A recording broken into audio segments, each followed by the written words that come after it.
and this is an exclusive information awatali muntu yenna mulina mu nsi. Exclusive information ne proof weeri kimu ku kimu.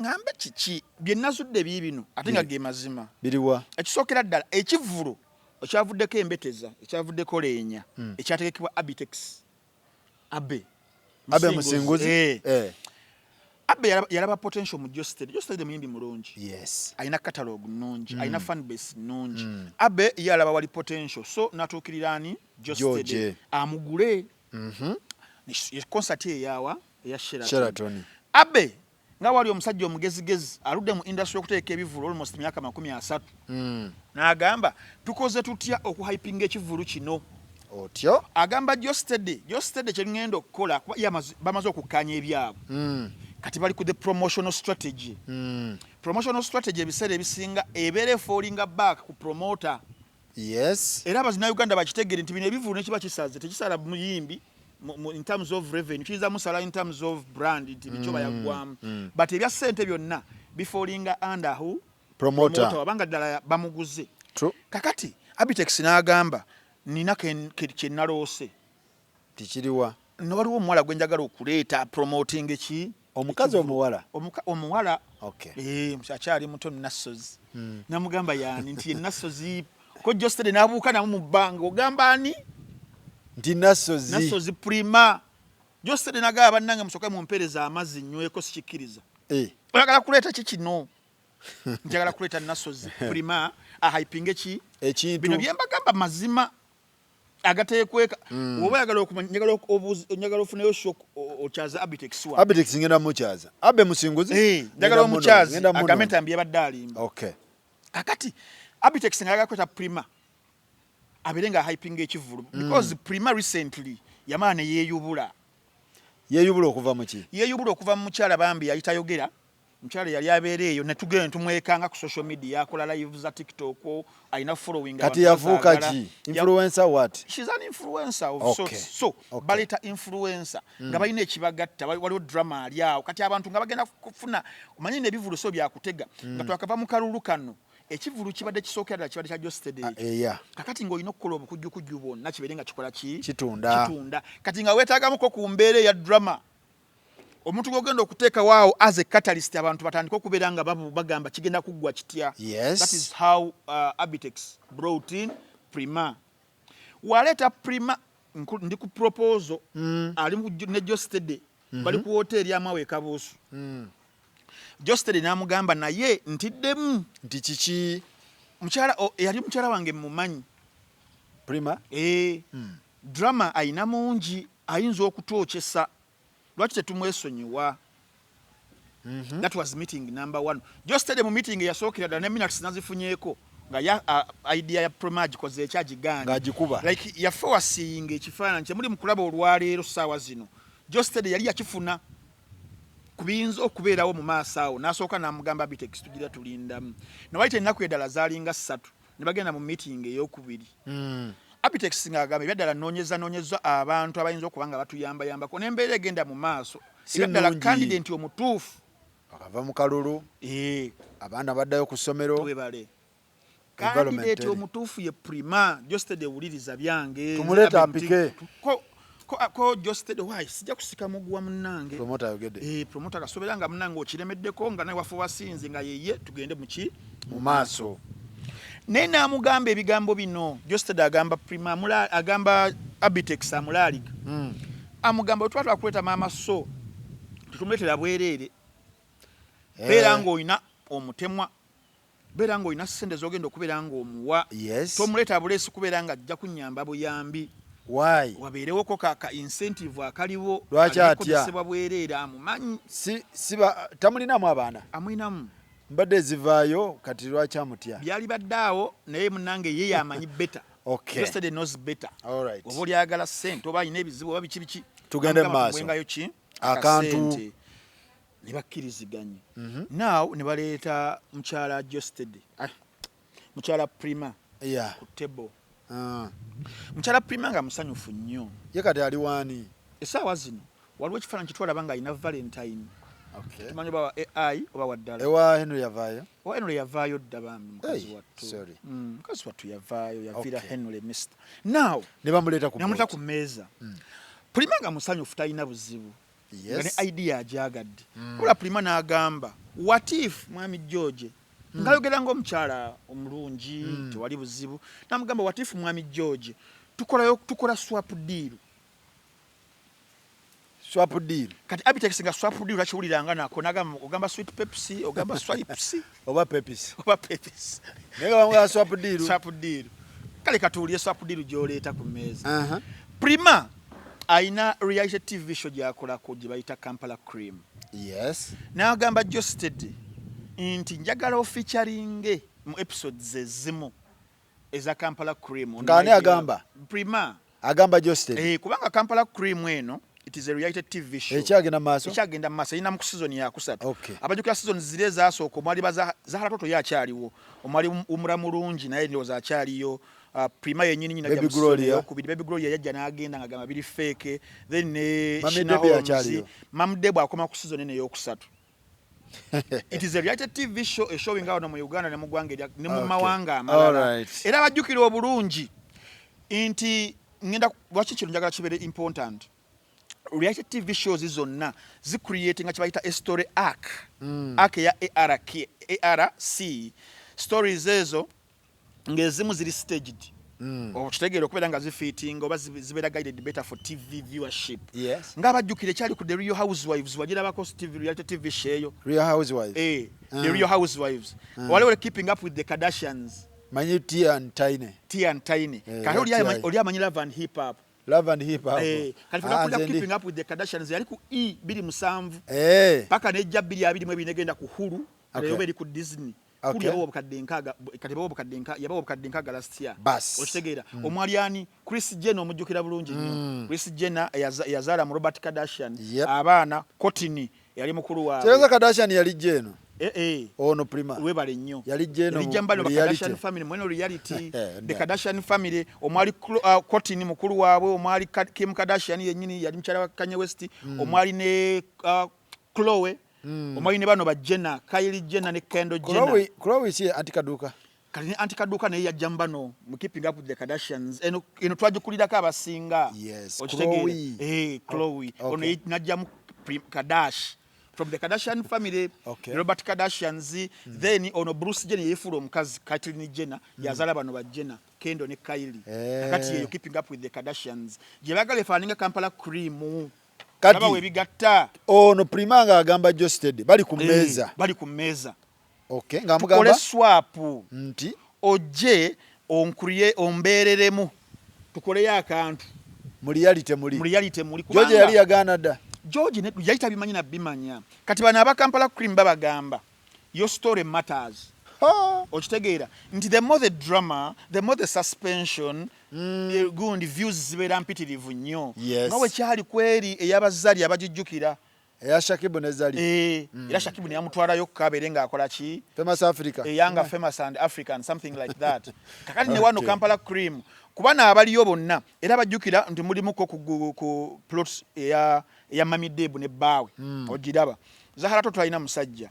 Yali awo asumbuwa busumbuyi. Omula mulungi ye namyeko zo socialite yali awo wa center travelinga okitegeera. Shina Holmes na yali awo bwatyo tani yadduka.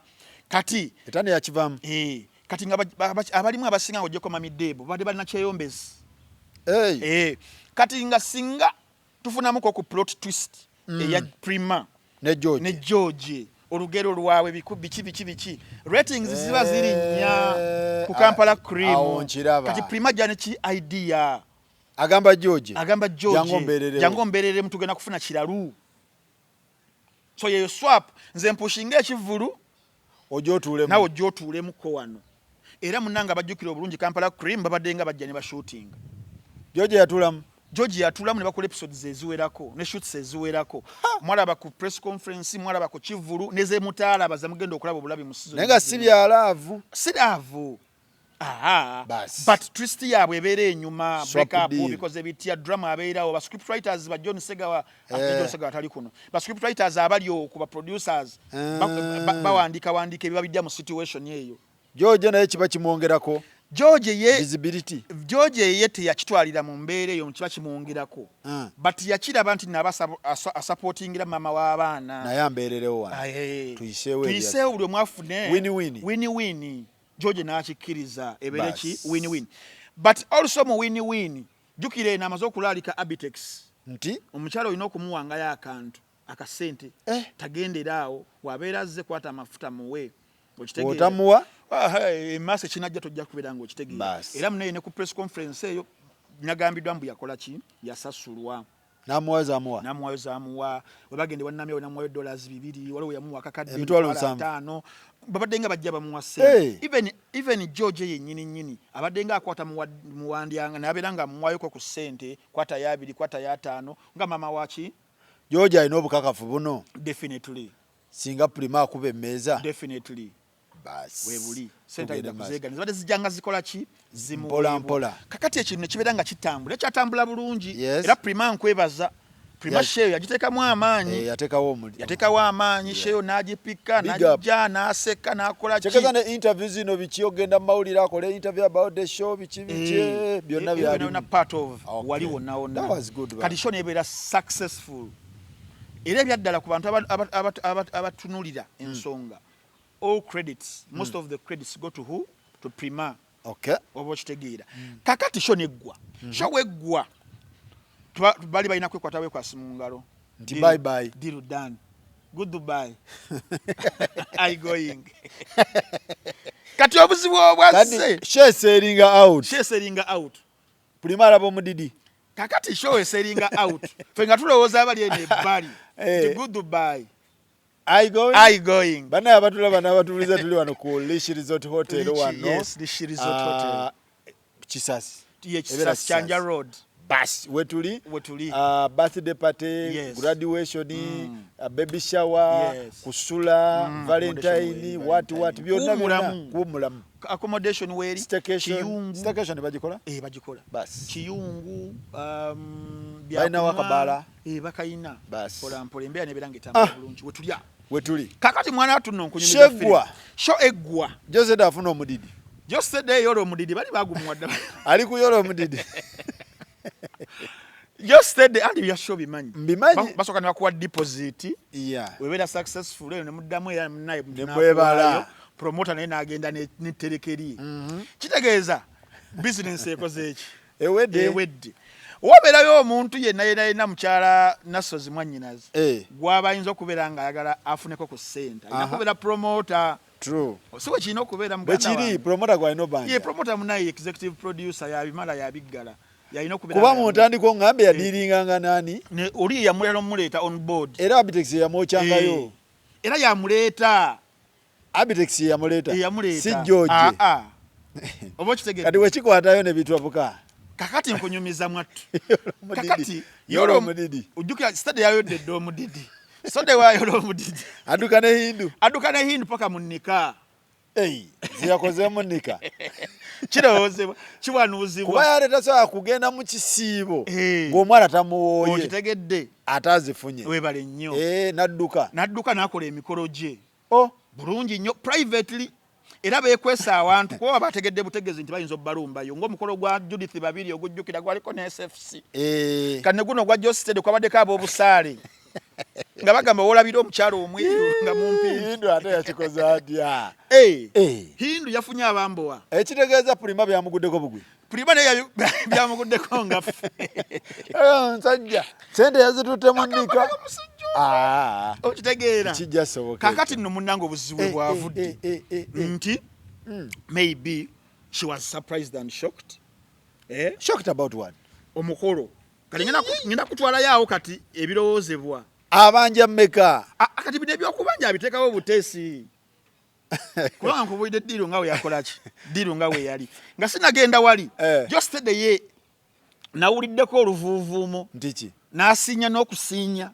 n'agamba ebyaddala omukyalo oyo waba ayagala tumuddize ssente ze oba ng'ayagala tumusasule ssente ze kubanga ali mu kugenda ng'agamba abantu n'abagamba bannanga mmanja teerize tuganye bino ebira biganye byonna byonna eby'obuntu bulamu akwate calculator ateekeko wali atandike okubala ki addition agatteko afune toto yaki yasedde zayagala ze yakolera okay afune toto si Zahara toto ni ya calculator okay wamala funa toto si toto magazine okay.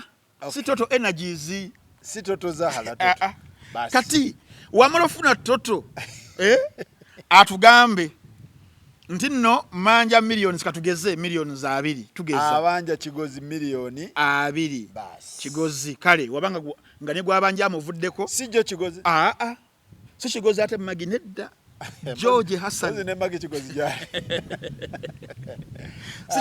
si kigozi ono wa Kabozi Michael ono Hassani ne kati obuzibu George ateeka address sente ezo zabanja zijje kati obuzibu wa prima tamanyo oba awandikira George wa Hassan awandikirani just kati azitugambe nti milioni meka 2 katugeze yes wabula sente ezo okuzimuwa zabanja bino ebigambo sibirumamu just bwagamba bile nakoze okunoonyereza okubuuliriza okukuba amasimu okutuuka ku ground byenjogera te mu bintu uzamu ge mazima mwannyinaze Prima Kadashi nasozo omukwano gwenjagala ennyo nkwagala nnyo sister wange onsanyusa woberanga ddala obanja jo steady send tekirina buzibu tebalina buzibu ziwandiika wamala ziwandiika nasozi making sure nti mukuzikuwa wano mu exchange tuddeyo ku table yacha era yasooka nasozi yakola table table yasooka tukole kuno butter trade eri yali swap katuddeyo nkuwa 2 go katugezeza abanja Kampala cream mu deleting buli content mwendi wonna wendabika wonna ajaba suwinga oba lugoye lwange bas oba ngatto yange yinasiriramu empere oba kakomo mu deleting any content George bwagamba talina ye buzibu kala jazimuwa ajja kwerekereza buli kimwagume nti direze bwetyo nadirinze ne mafia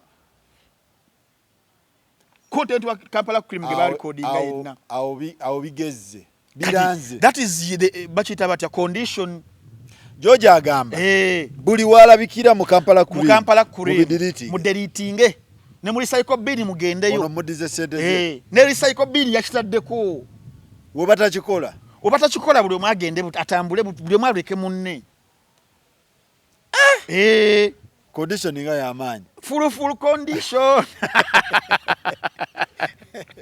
it is the full condition nasozi agamba ki nasozi ye mukawungo omususa kakati kisokera ddala sakozi kati tugenda mu kusoma kati tuyingire ebitabo nawe nalabye video ya nasozi kanje kuzanyire mukwano nasozi agamba ki mukwano abamwannyinazi bane mwagala nnyo omukyalo oyo nza nnyumira bambi she's outspoken ayogera ekimuli ku mutima ayete yeetirira ate one woman army wuno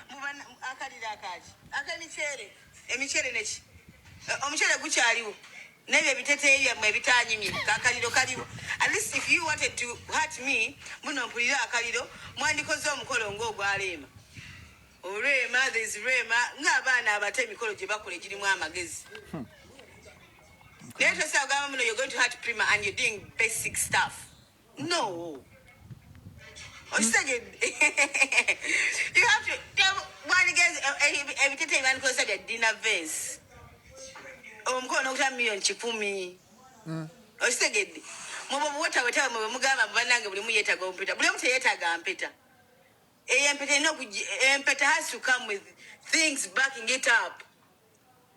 It has to come with genuine intentions, with a supportive man, with a man who is open-minded, who is willing to explore this life with you. Not just a ring, bro. Life is not all about just a ring. Chobola muto mene muberanga apple fruits. Yeah, apple fruits. Ne mukazo. TikTok muri basiru banange. Simara laki mu 7 tajja on TikTok. Natulekera watch the YouTube erika abantu abaliko ku magezi n'abasoma. Apple fruits. Tobera nnyo olw'obukolokolo, olwa olwa soda n'omuceere. Kati omukyala wato bwe yayogedde nno mwannyinaze oyo njasiba nkibajjukiza. Oyo nno. Mwannyinaze tulabaganeyo mu kika ky'enjovu. Nasozi w'okutenyweza. Yes, kakati. Abantu nga babuuza Professor Ntambi. Lwaki Nasozi awulikika nga ali heart? Kubanga wabadde abali mu kubitambuza nti alina obujja nga bala babitambuza nti yakizudde bamukozesa bukozesa yabakoledde sente ne bazikolamu nnika ne boogera bingi. Naye otugenda kati mu psychology wano tugenda mu psychology. Oluddako ku manja nkwagaza ekitabo ne pen. Mandedda. Webituuse kati. Professor Mpulidde. Amina. Yes, kakati mu psychology wache tuyita ego injury and narcissistic wounds. Ego injury and narcissistic wounds. Yeah. Nga batugamba when someone you built from zero go wazimba okuva mu zero nga talina kyali. Achuzinga omukazi omulala, partner omulala, it can trigger what psychology calls a narcissistic injury. A deep blow to pride and identity. Kigambibwa nti Nasozi batandika babiri. Omwaka mukabita twatandika babiri. Batandika babiri ne George we. Nga bakyali tebalina badde ekikumi. Ne bezimba. George n'afuuka star. Sister soap. Star. Ate sister esumulula. Star ka star. Star. Tali starka. Star. Star. Starka yegundi. Yo no comedian yafuuse pastor. Kakati. Ani yenna. Waliwo comedian yafuuse pastor. Kakati. Oya wastaka. Oyo tomudola. Ngene mukyazaako. Oja mukyaza. Na mukyazaako. Munonyeeko omusajja wange oyo. Comedian yafuuse pastor. Yafuuse pastor. Okay. Kati wazimba George bambi. Bafuna ebizibuzibu. George n'agenda ewa Hindu. Obulumi owo. Hindu we India wawa. Wawano. Oba linnya nayo yalijja wa Hindu bali erirye simanyi. Kakati ebiwundu ebyo n'owulira voice gundi gye nkuzannyidde awo wa comparinga nika ku mikolo emirala ng'ogwarema wa criticizing outfits zaabwe engoye buweta ng'ali ku TikTok live awo. Kyate ne TikTok bagibanning. Bagibanning tusigale ku YouTube eno mu Bantambi awo wonna obwo buba bulumi. Buba bulumi. Nessi bwa mukwano nedda. But obulumi obwa status displacement. Status displacement. Yes. Kubanga now waliwo shift nti Prima are moving from the woman who built just steady to the woman ubata continuing naye. Ekyo bakiyita status displacement. Manager wa Kalokasita nkubira. Manager. Owaye ndi ku show kyekiriwo manager wa Kalokasita. Show ya D. Mwina show. Abiri mwenda May. Gisewo obudde tetulina. Abanange tusaba abantu bonna bajje batuwagire nga abiri mwenda May ku Sereno banjo luzungu. Audience ya mu ya Luganda seka. Mutegesewa. Hotel. Serena Hotel chepo ya milioni 5 ne milioni 3 ne mjwa 15. Okay. Ono Apple. Apple. Wanji? Nze mukuru Ntambi nonyako. Professor. Tusukube ekintu Kalokasita gye gwe wano kusena kaseda ke kano. Chiwete. Tugende atulage ku music babantu ntwalo 15. Akukutereteko squeeze baka. Kale tata. Mundabire Kalokasita. Kale kibye. Wazi wagamba yasinga dansoro? Yasinga wano mu Uganda n'emirira. Yasinga mwakabi oyo Kalokasita.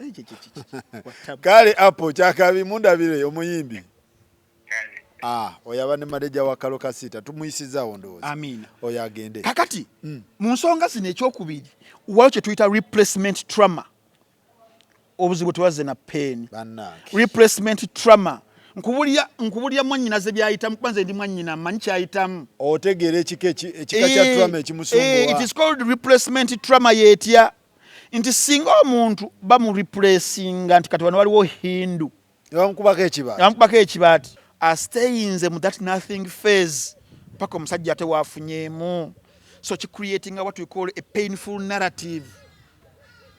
Kyali mukubeera ng'ayitamu nze yamukola nze yamumakinga sinza amufunyeemu mu kaseera kano. byebyo kati eyo perception gyalina eteekamu omuliro mu kye tuyita emotional volatility ayingiddeeyo kati gyayingidde. Ekyokubiri ekyokusatu wakyo tuyita cognitive dissonance. Underline the word dissonance. Bas. Nti prima publicly ali mu actinga as if ali unbothered publicly at the concert. But later she appears very angry and very dismissive. So a contradiction created cognitive dissonance. Nga internal feelings ze munda muli ndi kumwanyina ze mumanyi munda muli nga feelings that is matching on a public behavior ye feeling tezikwatagana definitely nampisa kati downplaying cognitive dissonance. Underline the word dissonance. Definitely tugende maso kakati abantu abamu ne babuuza lwaki just today ye alabika nti nno ya making a strategic choice mu Hindu n'aleka Prima. Why? Tugenda olwo mu psychology tuddayo. Yes. Waliwo mu psychology batonse bayita trauma bond versus peace bond. Oganya okuwandiika trauma bond versus peace bond. Trauma bond yeriwa kati Prima Nasos Kadash are presenting ebintu bino wammanga ali presenting ebintu bino wammanga mu ekyo history bikadde sozo si atunda ebikadde 13 years ali presenting a struggle ali presenting ebintu bya sozo sozo history ali presenting a struggle twayiriba ffenna ali presenting a passion ne public turbulence byali presenting mu kino tuli mu trauma bond yeyo nno trauma bond kati ye ali presenting a trauma bond. Hindu ali presenting a peace bond. Hindu ali ku peace bond era gwe bayimbira akayimba peace oli waddembo kamala afaananya erinnya lyo walukagga kati Hindu bibino bya representing biriwa bya representing rehabilitation phase nti ono we yalwala ono yadduka ono n'asigala ono kyamutwala mu rehab ate kyamutwala mu rehab ono yamutwala mu rehab naye ono abaye ali mu rehab agenda okukuba eriise niwe bati nga waliwo Hindu tugende mpola professor ono wabadde mu rehab ono abadde happy ono abadde happy nga alina Mr. Henry nasisi kibwe batyo bw'oba onyigirizibwa aba happy webale cognitive dissonance kakati ono ye bondi y'abano ya history byaggwa kati bondi ya Hindu ya peace nti ono wabadde mu rehabilitation phase Hindu abaddewo emotional recovery abaddewo Hindu mental recovery then ne stability then ne peace during depression eyo ye peace bond ya boninga so mweno kibaita attachment psychology je bade ne mukugamba when someone survives addiction not just the je surviving and depression je yalimu yambeza mu rehab emyezi 8 they often bond strongly with the person present during recovery peace bond gwe basangawo kubanga batusoma kali batugamba safety plus healing equals wife material. Safety plus healing equals to what? Wife material. Ye Hindu. Kyokubiri kimadde kugamba kibaita post traumatic growth attachment. Yeriweyo. Nti just today nga avudde mu rehab one. Abantu abali mu kikulu ekyo abavudde mu rehab they often restructure baddamu ne bazimba obulamu bwabwe around ebintu bino wammanga obukkakkamu calmness predictability nga tebagala kubeera uncertain support ne non-chaotic environments tebagala bireekana abakuba kerere tebagala kuba kerere kyova olaba nti mu caption ye video ye yannika yataddeko ebigambo marriage is a source of peace and comfort yakakitegeera kiva mu post traumatic growth attachment ekitegeeza we yali eri teyabiraba kati language oyo olulimi olwakozesa ku caption ye ya video eyo esignal lika kituyita avoidance of past chaos yewala mizoganyozi yes tabala bateka onagaba nasajja tusirikidde bingi yabyogedde yali bali naye ajja n'ayogera bingi nikati akimanyi kakati kitutwala mu kyokusatu awo tugenze kalate mugundi tugenze mu ntalo mu ntalo wakye tuyita warfare doctrine analogy warfare doctrine analogy warfare. Kakati tugenda ku applying nga abali mu lutalo tusomemu ko katono nga abali muki mu lutalo nti Hindu versus Prima versus Stede lutalo Hindu kandi mujje na mukazi wattu just yekola tu yes kati waliwo bano bona bali strategic ababiri. Prima is strategic mu lutalo luno, so is Hassan. Waliwo mu lutalo kye tuyita scorched earth versus defensive fortification. Ebintu kati we byazze. Yes. Bintu byayambuseemu. Scorched aba DJ ebintu byabakoze eki? Yabatabudde nga Professor Ntabuse. Calibration. Kati wano tugenze mu ntalo tactics z'entalo. Tugende maaso. Scorched earth. Gundi gyalimu. Prima. But scorched earth is when the army retreats but destroys everything useful behind them. Ekivamu ng'eyonoonye. Eyonoona bwonoonyi mmere, bridges, railways, farms, so the enemy gains nothing. N'amalwaliro gonna egamenya. Bo bagamba mu scorched earth bano ba Prima. If we can't have it, you won't either. Banasist we batyo. Akuleka akumaliriza. Ojjukira bulungi nnyo invasion Napoleon's invasion of Russia. Abarasha be bategera Napoleon agenda kubeera alumba Moscow. Ne bo bayo kyabuli kimu. Ne bakyocha. Napoleon we ayingira Moscow bwati. Nga tewali mmere tewali shelter ne winter ngajja. Omanye byaliwo yadduka. Amajego gonna gakola pusinga due to starvation and cold. Kyaliko tuli mu warfare doctrine eya scorched earth versus defensive fortification. Abajukira invasion ya Germany mba Soviet Union kyali kyekimu. Obo kitegeera. Kakati military logic eri behind this tactic ya Prima. Ye kugamba nti technically tulina okubeera nga tukola ebintu bino wammanga. Strategic denial weegaana era badde yeegaana anzo mukolo sikwe gunnuma. Bye bakoze ng'olwaleema. Okitegeera ne operation depth defense. Ate wekibate kikuluma. Ate obawa amagezi bakole. Ng'ebyaleema. Lwaki osigala kusendeza obanja? Beera ku substance. Kakati Hassan nenabeera mugezi mu lutalo. Jukira ono ali ku scorched earth. Hassan ye n'agenda ku defensive fortification. Yebeera etya? Defensive fortification etegeeza okubuilding a strong physical barrier. Walls. Ekisenge nga kiwanvu. Teekawo ekisenge kya Mexico. Trenches, bunkers, ebyo okubeera ng'oziiza omulabe kyaliko. Jostede yagamba come try me. Jangongezeko. I'm ready. Kyekiri kyagambye nti oyagala ssente. Kyayo ki? Leeta gundi. Content omugyeyo ku Kampala cream. Ekyo kya kati ojjukira bulungi now the Great Wall of China. Eyo the Maginot Line. Kati logic ali behind ye. Jostede yagamba static defense doctrine gyakozesa. Tagala manipulation name. Aina terrain advantage. Azimbye ekiseka tekiwanvu nnyo toyina wooyita oba okitegeera. Kakati waliwo tuyita silent front doctrine gye badde nkugamba. Olaba message ya Jostede ya men keep a lot to themselves. Basirikira bingi. Kyalayininga with what we call a doctrine eyo okuwithholdinga yo emotional battles from public views. Kuba ina byofiirwa ate. Fenga abasajja men bali tubonaabona. Nze nabonaabona nange mbufumbo. Ewani. Wanji ngenze mbuvavaamu ngenda mbulala nga nange noonya kiba. Toga ono mwana wa gundi ono yakubonyaabonya. Aliwa. Ono wa wano wa? Wano kusaidiza wa? Kakati ntegedde wonna mponyebonye mali asatu. Kati amali aga asatu mbonyebonye. Naye ku Jostede naye abonyebonye. Abasajja tukipinga bingi. Kati mu silent front doctrine gye tukulembeza gye tutwala. One, nti men to internalizinga munda muli muffe. Betrayal. Ne tuguma batulyamu enkwe. We internalize obulumi, heart. Yes. Pride damage, ne resentment. But we express it indirectly mu cryptic captions.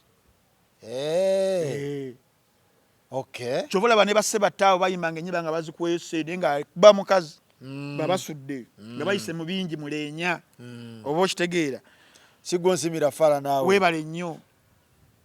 Yes. Bayina go bali bakonkona. Yes. Bas. Kakati wetugenda mu evolutionary and social psychology.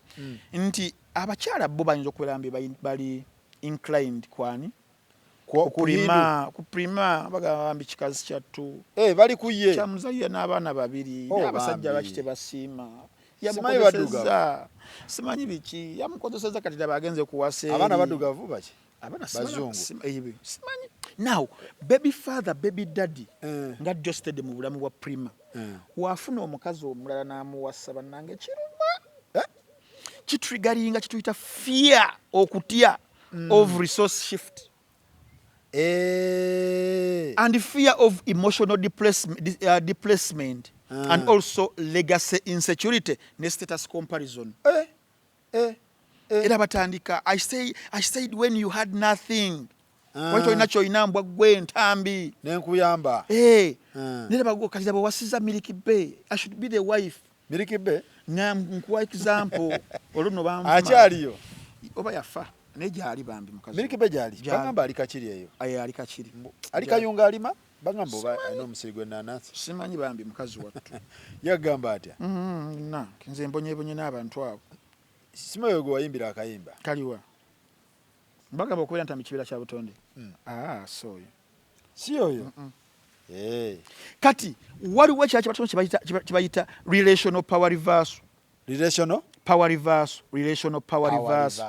nti emyaka 13 gye balivinga bombi balivinga emyaka emeka 13 George ne Gundi ne Kadashi yes lwaki kyagaana kati prima yalina kye tuyita historical leverage omuntu nga kulinako ekintu naye nga just kya past ntubadde ffenna tugume kati after marriage Hindu holding kye tuyita institutional legacy Hindu because alina status ya wife material kati wife status bamwadde linnya kigozi bamutaddeko linnya kigozi kati ono katacyalinako wadde ekyo bakiyita legitimacy institutional legitimacy kati ebera power shift oba kitegeera n'olwensonga eyo olutalo lw'abano in a nutshell luyimiridde bwe lutyo wabula ekyennaku ekiriwo abantu baadde beebuuza era professor twagala otubuulire lwaki baserebu we bafuna ebizibu baddukira ku social media why ebintu ebyali badde private ne babeera nga babireeta nsonga z'abaana ne muzireeta family ebya mu kisenge ono teyakola bw'ati biki olinga ali ku live yekka yererejja kiva ku ki nengamba nja kusomesa oyina basomese kakati mu psychology batugamba there is what we call emotional dysregulation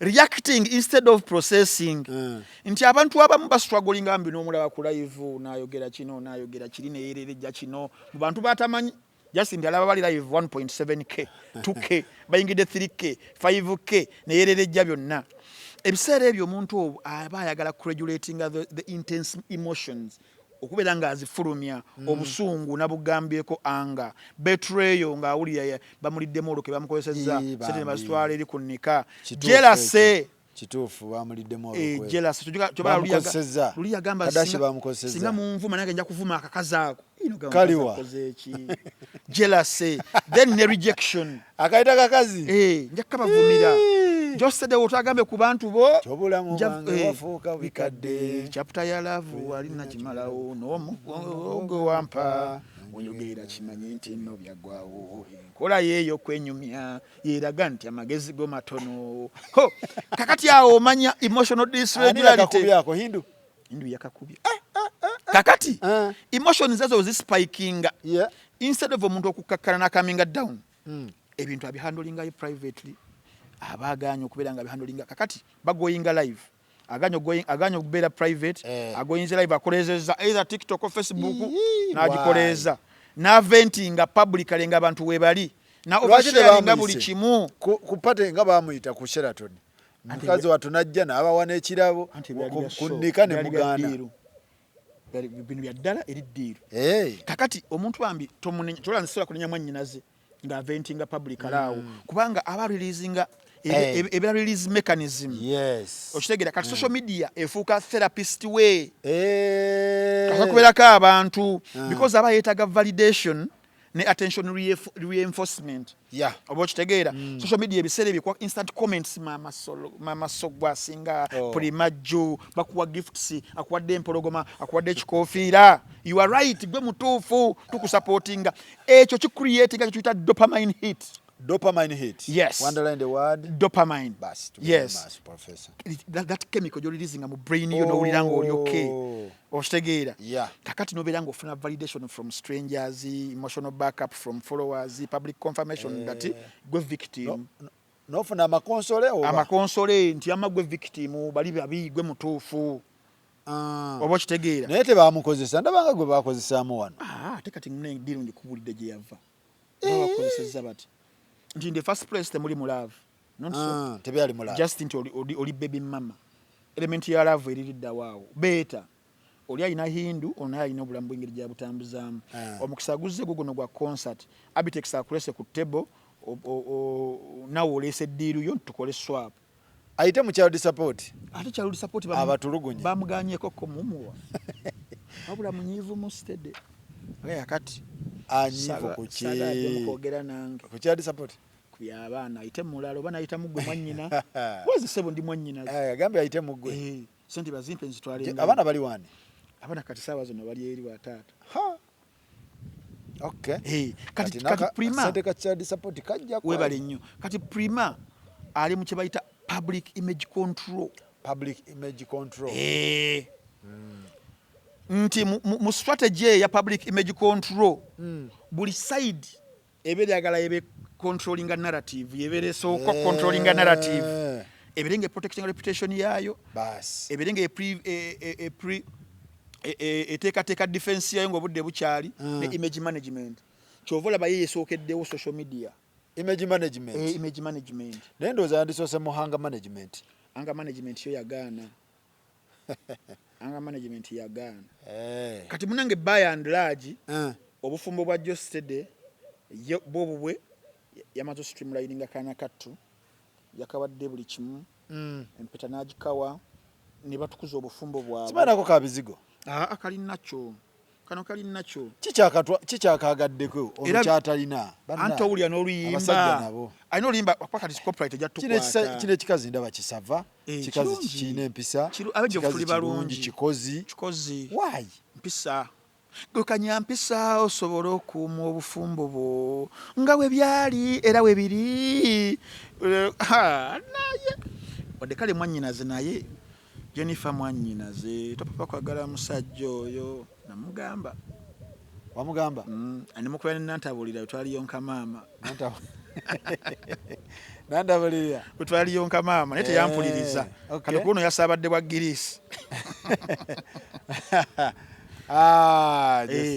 kati wekitobe kiri so Hindu kati yali mu kintu kote kwogera Hindu wabudeko Hindu kayogera ekigambo n'ekimu Hindu tayogera mwana na saga tavudde modern ekigambo n'ekimu okitegeera Jostede tavudde mu kigambo na kimu naye akola cryptic messages naye ono yalumba ata nani warrior one man army commando Schwarzenegger kijashije one woman army mukambwe Jostede agambe footage bamujeyo footage mumujeyo nze bakuwe balance nkwetoke alika footage ono yabade yamaze docrazinga stakes eri ku Kampala cream nga mukazi watasobola okufuna milioni zengana abireke kakati awo simanyi kiddako nze mbadde mutume mbabulidde ekiri behind the scenes bye mutalaba naye nga nze ndi side ya mwannyinaze oli kwani nze ndi ku prima nze nyinza ku prima mwannyinaze nasozi sisobola va ku nasozi ju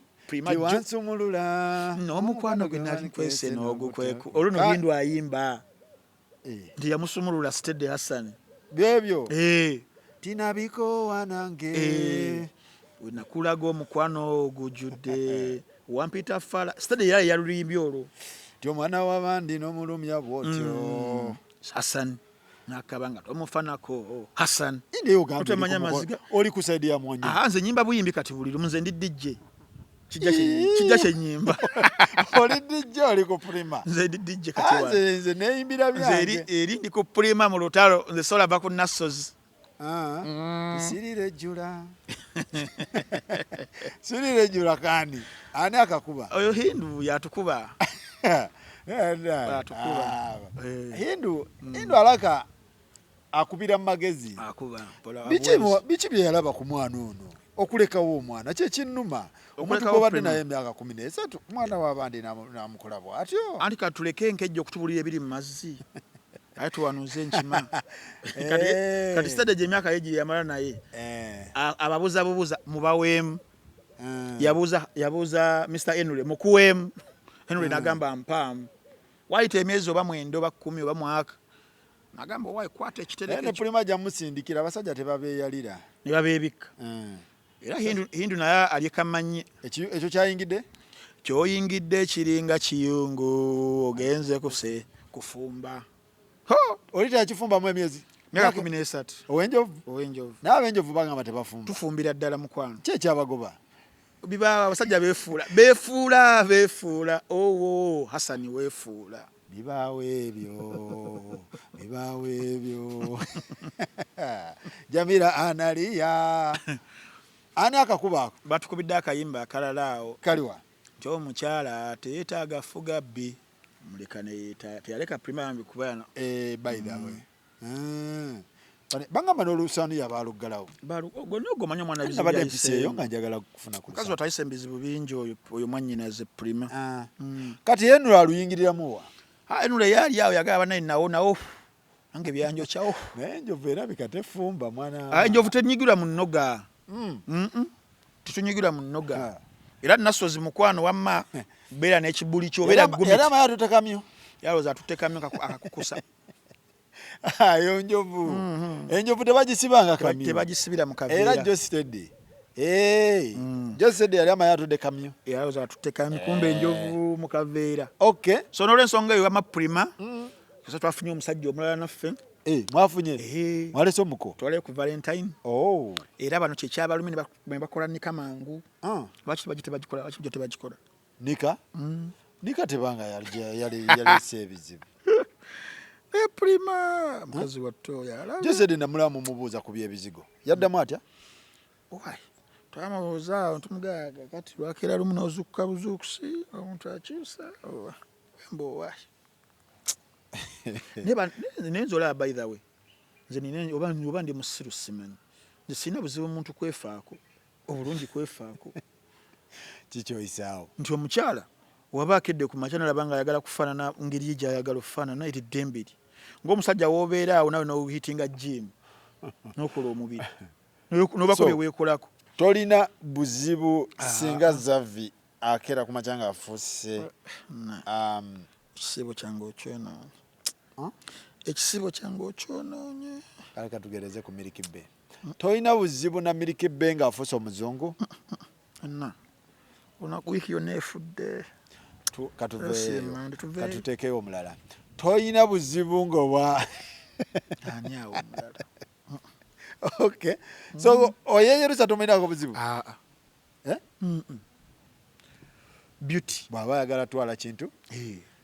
Beauty abantu banoonya obulungi ssebo abamu bagenda mu zisajjala. Tubasabire ne Hindu tumusabire ekintu obufumba abukwasaganye lwakuba kati sitegedde Prima alwana nani. Alwana na Josted, bugenda kuva ku alwana na Hassan, baluwe alwana na Moyi. Bagenda giteeka wani. Awo.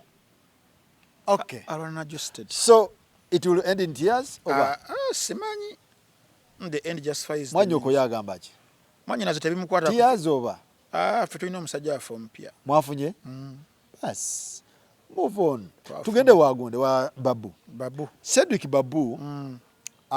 Mu KCB. Yes. Eyagala tunda mali ye. Bambanja milioni meka? Si yafa oyo? Yafa. Musajja wattu. Property bagitwala property. So Cedric ndirima Babu ge manyage. Babage gali amanyage musajja wattu. Nabyabufuzi esimbawo yali vice wa Piero Yoao yali mu yali Piero yu. Yali mu Piero yu nga vice president. Yali manjasi bali babade. Yali mu structure yennyini. Azalibwa Francis Babu. Bambi. Ne mama Olive Zaitun Kigongo. Olive Zaituni Kigongo saawa zino siya mukyala wa Moses Kigongo chairman wa NRM National Vice Chairman. Family ngundiivu owulidde amannya ekintu wekito ekitambula kuba ono omukyala Olive Zaituni y'omu ndowooza ku administrators aba estate ye bwe yateekamu ne mukyala we mukyala wa Cedric be bagimanaginga bali important nnyo okuba mentioninga wano kweno property gye KCB gyagala okubeera ng'etwala. Kakati ng'ennaku z'omwezi 31 May 2025 omusajja oyo bambi yafa. Wabula emyaka ebiri emabega mu 2023 yayagala okugula a luxurious condominium Kololo. Kondo. Era abamanyi Kololo bulungi ennyo ndowooza zimu ku neighborhoods ezisinga mu Kampala mu Uganda. Apartment eyo gye yali ayagala okubeera ng'agula yali ebalirirwamu 1.2 billion in total. 1.2 billion in total. N'apeyingako emitwalo 12 n'ekitundu egya dola ku ssente ezize his own money. Teyalina zonna musajja wattu, so kye yakola ne yeewola emitwalo 2 egya dola endala from KCB Bank. Okitegeera okompletinga purchase eyo eya kondo olw'okuba nti nno yali mortgage loan. Abazungu kati babitegeera bali mu America nti yali mortgage loan. N'afunirako banka yennyini n'ekozesa apartment y'emu nga security bank. Of course obeera mortgage loan era property ebeera security wezikulema okusasula bakola ki batwala eyo. Kakati kitegeeza nti Cedric yalemererwa okumaliriza loan musajja wattu we yafiira awo. Kati bank esaawa zino erina right okubeera ng'ekola ki ng'etunda. Lwaki? Nti loan eyo yajjako n'ekintu kye batuuma mortgage protection insurance policy. Protection insurance policy. Bagamba mu mortgage protection insurance policy yeeyo type of insurance. In fact is a type of life insurance. Nti singa aba yeewoze afa nga tanaakubeera ng'amaliriza loan eyo, insurance company yesasula sente zibeera ziri balance abeera asigaddeyo such that family tedaaga teruzinga nnyumba eyo. Kati ono omugenda okwewola sente ziri yafunirako ne insurance policy eyo eya mortgage protection insurance policy ali covered. Abeere nga ali covered. So omusajja wattu n'abeera nga mu kaseera asasula emirundi ebiri. Asasula loan mu installments eya insurance premiums n'eya banka paka mu April wa 2015 we yalwalira bambi. Kati we yalwalira awo nga takyasobola oba kitegeera. Kati because issues insurance nayo kennyini itesobola kubeera nga covering loan ng'omwami ono afudde kuba yali yalekeraawo okubeera nga naye ateekayo installments za insurance. Kati kitegeeza n'aba insurance nabo nga tebasobola continuing kubeera nga basasula kuba tebabamalaayo. Yes. Kakati because loan ye badde kyali outstanding balance nga ne insurance teyakiri yalinga fully. Kitegeeza KCB Bank eri mu kulukinga eri mu kutunatuna ebere ngeri coveringa sente zaayo mu ngeri y'amateeka the legal process which may include selling the property that was used as security. Esaba zino kyekikola ki kyekiriwo. Abantu ne beebuuza professor we tugenda mu mateeka kibira kitakuba kati abantu bangi babanja mmeka nala milioni 600 I think. Eziri awo wezityo kuba yafunako asasulako ebina then wasigala ndowooza olusanvu n'obuntu obugwagwamu. Era ngenda kunyumiza omuntu ali eyo ali ku gospel bagenda kwebuuza naye entambi wabanga alina obukadde ebina wali mu kusooka. Omuntu tasobola gaya n'agula ettaka n'azimba somewhere bikiri kigayaza then ogenda mu 1.2 billion. Kati ngenda kunyumiza naye musindise egundi nakasajjo be nakawuke. Kati ngenda kunyumiza ebibadde mu nnyumba oba ebiri ku nnyumba eyo. Biki ebiri? Oteeko ngenda kunyumiza ali mu kusembayo kondo. Ngenda kunyumiza ebisembayo ku buli n'okubulira nti oli mu lifestyle zituforcinga. Ntambi yali badde abeere bwayise nga ndi kyanja lifestyle. Omuntu we katooke sigale katooke. Ati kalono ye abadde mwana w'abaguuda. Era ekolola awo wabeera abo ba minister abo politician ngabo ba ambassadors bagula awo. olumu status anyway ya gyobera olina kati alaka yali asobolawo of course singa teyalwala musajja wattu so kino ekyabanga okutwala ennyumba ye tuba tugenda mu legal doctrines tugenda n'olwokusoma wakyo betadde doctrine of secured lending the doctrine of secured lending egamba etya nti a mortgage is a secured loan. This means the lender KCB yenyini gave money on condition that the property would serve as collateral nga yabadde nkunyonnyola okitegeera if the borrower defaults nga mu case eno ya musajja watu yalemereddwa wadde yabadde afudde wadde mulimu okufa including death without insurance payout the lender has the right to enforce the security eyo kiri mu doctrine gye bayita doctrine of secure lending nga temuli insurance insurance webera nga because wali nkubulidde nti teyagwayo niyo teyasasula byonna byakoma mu kkubo katugera mu kituto the power amaanyi the power of sale ya SALE nti most mortgage agreements kati abali ebweru mu America babimanyi babitegeera bulungi nnyabo kati oyogera nabo ne wantu ina mortgage laws mu ggwanga erya Uganda ezigoverning zi condominiums nachezo n'ebirala ebifanaganako webyo nti ziwa banka zituyita statutory powers of sale nti once a borrower defaults and proper notices are issued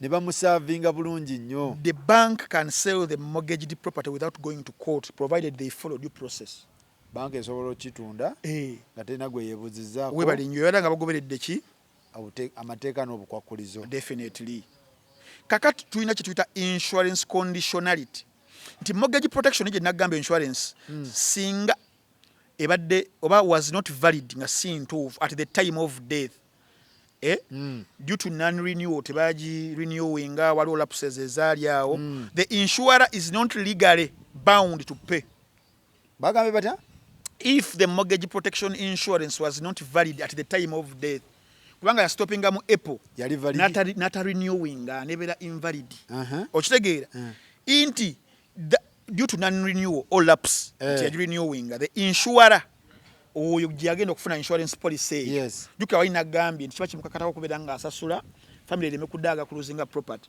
singa ebeera nga yagiservicing kati yakoma wali wakati n'atagirenewing insurance teyagiservice kitegeeza insurer is not legally bound to pay si abagenda okukola ki katugeze Jubilee takola ki tasasula kakati kino kiyinza n'obutagenda mu mateeka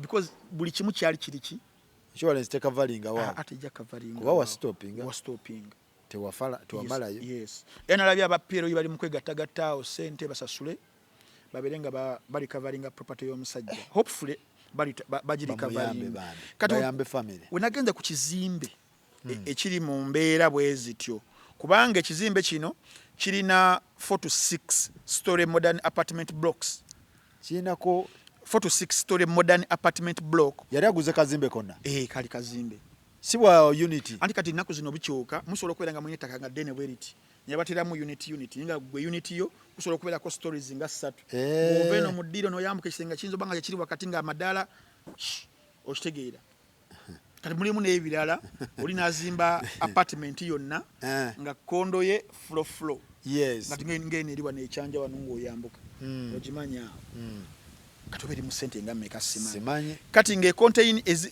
eziri mu mbeera eno gye nkusomedde ziba zicontaininga 8 to 20 units in total kakati with a private gated compound nga weeri bulungi nnyo TV backup generator borehole ne water reserve tanks elevator okitegeera so gye bayita luxury condo baba ibadde luxury oba okitegeera kati eyo ye ekibadde kifaananyi kinene naye unit ya Cedric yo nga yo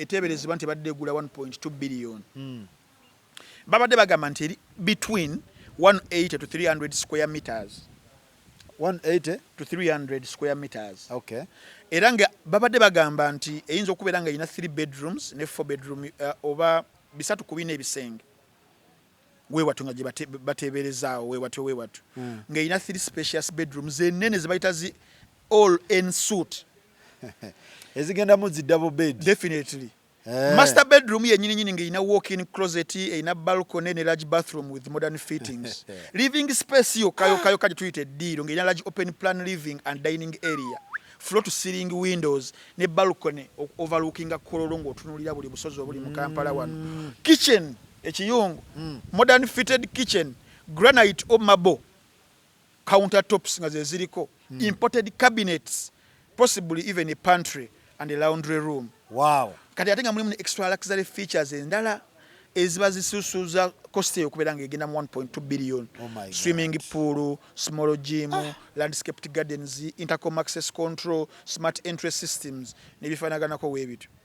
Nze owekatooka eŋŋamba lwaki teyazitwala nagula Nakasongola omanyi anti kati owekatooka gamba omanyi miliyoni ebina ggwe ziyinza okuzimbira ennyumba nga mmeka kati wano ebiseera ebisinga ebiseeza ebitundu nga Kololo location kondo bagaba ekyapa n'ekyo kibeera kya nteekateeka ndala singa bino ebyaffe okitegeera kati location ye Kololo gimanyi high end buyers bagendayo imported finishes bakolerayo security premium kati kwaba abakungu yes obeera weekuumye Nakasongola bamukolera kati bagabirako kyayita condominium titles zituyita unit titles gye bakuweerako kitegeeza owekatooka ebyenteesa tebigasa wano tebigasaawo abasajja balina ssente zaabwe zo ziba kati banka yeremeddemu banka yegenda yeyagala ssente kati banga baba wasigaddeyo ndowooza banga ttono nnyo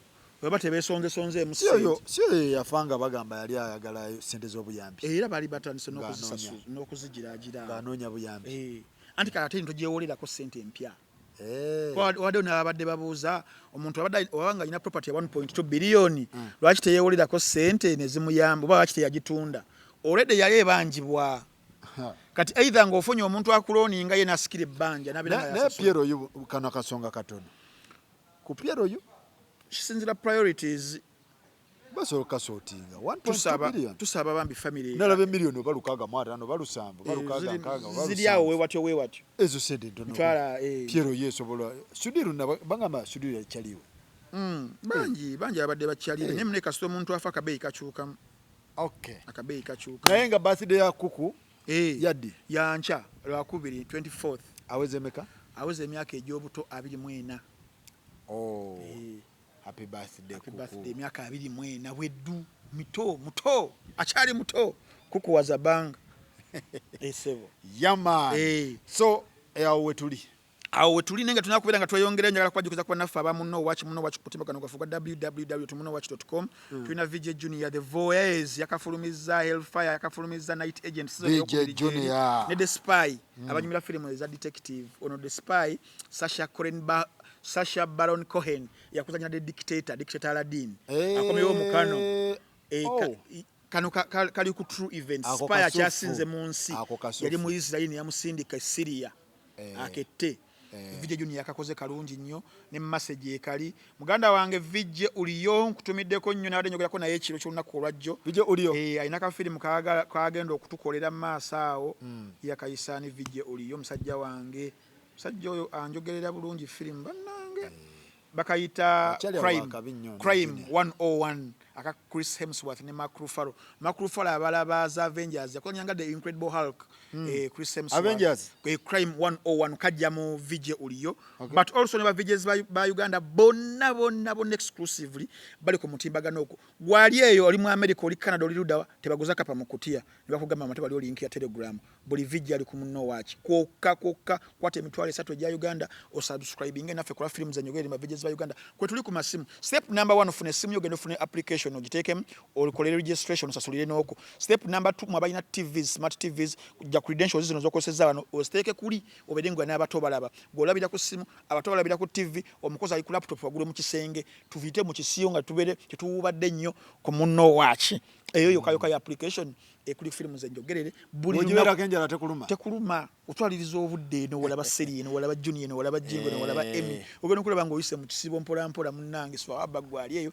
nawe omuntu omala naye no edini yonna ye Munowatch tekuliko filmu ze sitaza abakubiri banafa aba Beaver Organic and Natural Health Products okutali kya disenjo bijali awe Mengo akugamba bobo yambuka awe Mengo okyamira ku mukuto ogwa kono kuhamu Mukasa Road noberanga ogenda ojja kulaba ekizimbe kiwanvu ekya green ne white gyogenda okusanga Dr. Richard Ssenjobe ne Biva Organic abakola ku ndwadde zonna ezisumbuwa abantu wabula ng'ekyenjawulo bakozesa butonde organic products togera ku mmere nga eddagala oba bimuli oba bimera oba mirandira oba mwayita nabeera ng'akuwa ekikolo ng'akuweerako n'eddagala ku ndwadde zonna hepatitis B munaku nkaaga ng'akugenzeeko agenzi n'obeera ng'ogenda okukola abalina liver problems abalina pressure abalina sukaali kikyobeera oyagaza Dr. Richard Ssenjobe ekyakyategenda kubeera ng'akola so wetuukireyoko Yesu Kristo matabangufu ng'ate bagamba nti nasiko obulamu tassa mukono ng'olina Biva Organic bannaffe nno bano abalala bali nno wano bakutumidde wano ku Al-Salam Tower babayita bamulangira interiors bo batunda kimu kyokka furniture oyagala wa waka oyagala wa office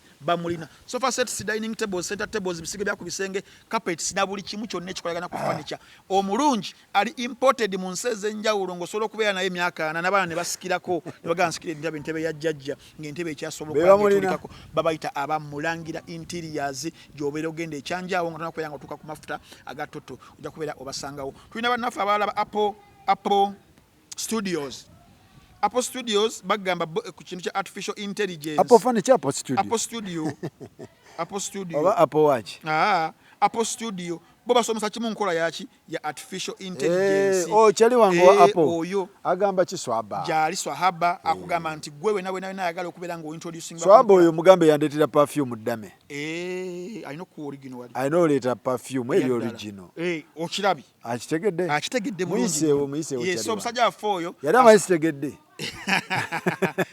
Naye kyali wange asomesa ne babalista akachai artificial intelligence introduction to artificial intelligence omusajja ono w'amaanyi sebo ebuwarabu akiringa n'aba big men ebuwarabu kati badijje bagenda kusoma artificial intelligence gy'omukozesa muki system ensi kati awo weeri ba movie makers ensi weeri abamawulire ensi awo weeri artificial intelligence abasomesa abaana computer studies ensi weeri banasajja mu bafune bajja basomesa abaana artificial intelligence nga bakyali bato abayina emirimu nga mukozesa computer kekana akaseera omuntu abeere nga alina skills ezokozesa AI emirimu gibeere nga jangu badijje ndowooza nabo baketa badijje bane mugende mukube ku namba eno 0772 66 30 18 kanjiddemu 772 66 30 18 Apple Studios nga nsobola okugenda bali ku ne bakusomesa awo ekawempe we basangibwa okulana na poliisi bakuwa computer studies za bwereere ate omaliriza nga mugenda mu AI embeera ng'etambula bulungi kuba tuli mu AI era paka kati okuva kati paka tugendera ekyo okubeera nga sajja wano nja kuba ekiseera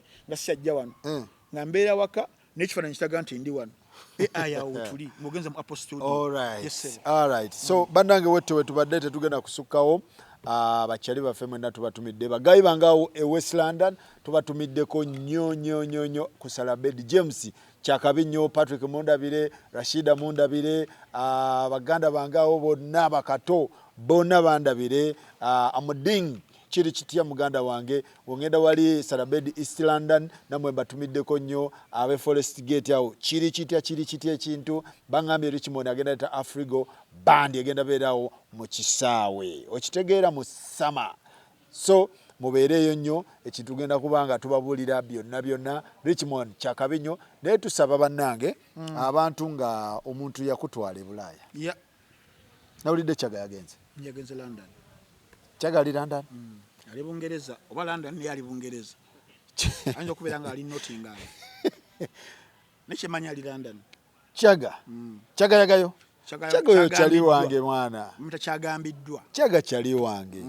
yagikubye akadinisa yakakubye Kyaga ali London yawo bajja bali London yawo waliwo nani omulala ne official bali yawo official Grenade ali yawo yawo ali big up bakyali baffe bangi abali awo waliwo n'omukyali wange bamuyita Titus Vibes yali akubira eyo mbale nga ye king of owamasaba yayitamu da namuwulirako naye ali stede muganda wange ono radio wa Wizani Deriki wa Wizo Deriki wa radio bonna bakyali baffe bonna bali awo bakayima bonna we bali awo ani omulala serebu waffe Governor AC tukutumirako mwana mwebale kola raba naye wali omwe kati mwe kassa muyingira naffe we tuba tujja tufuna we sajja wange naye ali awo ani Don MC Kapata ndamusanga Doni anyirira ne Rabadaba bali awo Nalongo ki? Nalongo wa AK tali awo. Oh, Nalongo AK47. I think ali awo na Ireland. Ali nani kati mpira raba ya mugoba. Kugambe kije siri. Nenda uline mbo aline grenade. Simanyi. Ano mulala ali awo tumutumireko. Doli ni mutibwa? Doli na ali awo. Doli ni mutibwa. Ne kinene ali awo. Ani omulala serebu wafe. Nina musajja bamuta Matthew Carter. Matthew Carter. Musajja wagira Manchester. Matthew mumanyi. Naye ali awo. Richmond naye. Wali Jose Jobziringi. Mosh. Bachali bafe. Bagano kumpa obulango. Agenda kuwa. Agenda kuwa shot natandika naye anga agenda kuwa. Ivo official naye atali awo. Yaddawo. Naye ali. Yagenda awo. Wali Kayima. Kayima tali awo. Shafiki Kayima. Si Shafiki. Shafiki Kayima. Kayima oli Arthur. Mbali unza Shafiki. Shafiki tanato. Next time tujja tumira kube Canada. Amina tatu. Yes. Naye nga tuba tumiddeko mwenna bachali baffe. Naye nga tugamba si mu mutima mubi. Yes. Omuntu waba yakutwala Bulaaya. Tomwerabira nnyo. Tomwerabira. Waba yakuyambako ene Uganda nakuteekamu kasente bantumye. Ti omusajja oyo namuteekamu kasente. Naye yatuuka eyo yannerabira. Ne contacts nazi. Ate nze sikkubira simu kubanja. Okitegeera. Abantu mubajjukireko. Waliwo olemereddwa ng'omubuulira mu buntu n'ogamba nti bikwata kuba tubitegeera. Okusinga okusirika. Batutumye. N'omulala yatutumye agamba nti waliwo oli nga yayitira ku promoter. Promoter nga yakola ki yakuyambako. Okitegeera. Naye ate promoter mbu wategeka ekivvulu. Ate omuntu oyo takola ki? Tamusuulirayo ka posti. Okitegeera. Kale kwegamba abantu bangi.